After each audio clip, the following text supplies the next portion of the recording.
Excited to get our next guest on as her band is going to be joining or be in the area at the Tower Theater Thursday, October 2nd. There was a VIP pre-sale that began yesterday. General on-sale tickets begin on the 18th, which is tomorrow. So let's welcome to the show from Evanescence, Amy Lee is on the program. Hi, Amy. Hey, guys. Hey, how you doing? Oh, I'm great. Well, thanks for asking. having me. We're doing awesome, so I appreciate that. Yeah.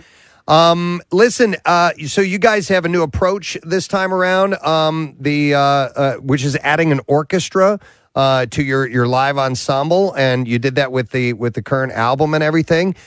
Is it you guys have to do a lot of rehearsal ahead of time to make sure that everything's right? Because now you got a bunch of people that you have to bring in to be a part of the show. Most definitely. That's actually the sort of next part. I'm still in the studio at the moment, like recording the vocals to the last couple of things. Really? This has been such a journey. It's such a massive project, this album. It's really beautiful. I mean, it's made up of so many tiny details. Been working on it for over a year now, honestly, just a little bit here, a little bit there. Then we'll go on tour and I'll come back and something else happening.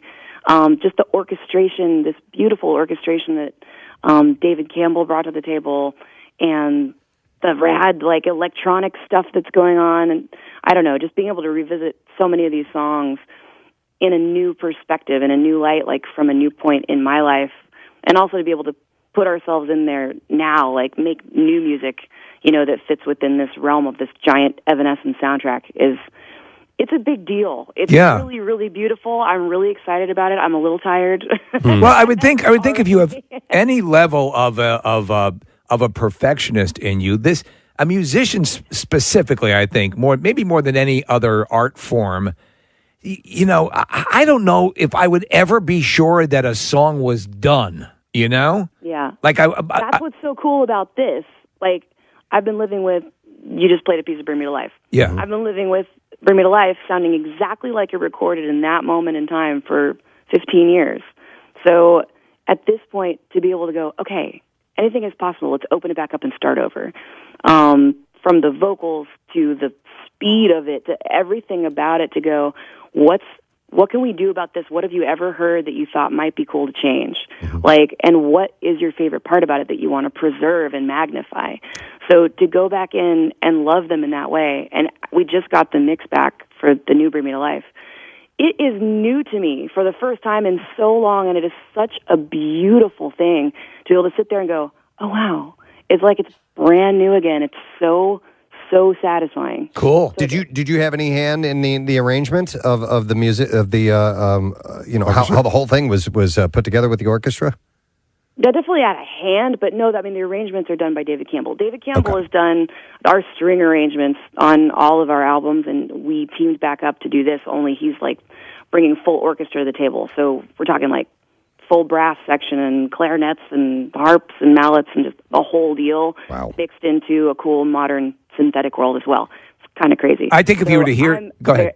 Yeah, go ahead. I was very much in it, but I didn't sit there and score the music with my hands. I'm not able to do that. Like an orchestral approach to you add an orchestra into anything, I think it's going to sound awesome. So did you have to fight to kind of pull it back and not over orchestrate things? Because it's just it's such a great sound, but it has to be used appropriately. Absolutely. This whole thing hasn't just been about adding. It's actually just as much about subtracting, pulling away certain things so that you can focus on the one thing that maybe you never heard before, letting the vocals shine in a moment where they were always just flooded with a wall of guitars. There's just all these little pieces where we can take a moment to appreciate music in sort of, I don't know, a cleaner way, sometimes a purer way, just hear one thing and then focus on the crazy contrast to the next thing, I love it when bands will include extra musicians to fill out the sound a little bit, and it's great. And the size, it sounds like you're going to be having incorporate this is really big and cool, but also a little expensive, I would imagine, too, because those guys have to get paid. Is this a little lighter on the bottom line for you? Yes, sir. This is why I keep saying this is a passion project. This is something that I really, really want to do. This is something that is coming from a place of love and creativity. And I think that if there's one place after, any money that I've made, like if there's one place that I believe I owe, like pouring it into, it's back into the band. So if it's about making music and about making something that I really believe in, which this totally is, it's worth it. But it's not cheap. Right. I have to ask you, okay, here's a scenario. The full orchestra is in a room. They walk out. You're left by yourself. Which instrument do you walk to just kind of screw around with?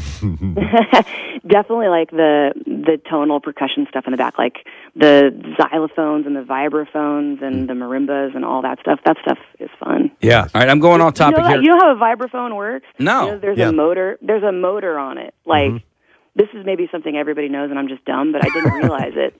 Until we actually started messing with one last year on a children's record that I was doing. Yeah, there's little discs here too. inside of the tubes, and they rotate, and they call. Yeah, so you can actually choose the speed of the vibrato. Yeah, That's cool. It's like a Hammond organ. Yeah, it's awesome. That's very cool. Yeah. Cool. Hey, I just off topic real quick. Our host here, Steve, he recently bought a compound bow, and you're an archer yourself, so if you get in town early enough in October, you should take Steve out and give him a couple of lessons. Oh, don't tempt me. I really love that. Now, It's not like I ever do that. It's just something that I really like to do, like once every 5 years when I have the opportunity. It's also using a traditional style bow. Longbow. The long bow. The compound bow is freaking awesome, Amy. You would love it. Cool. Yeah. Oh, awesome. I'm in. Okay.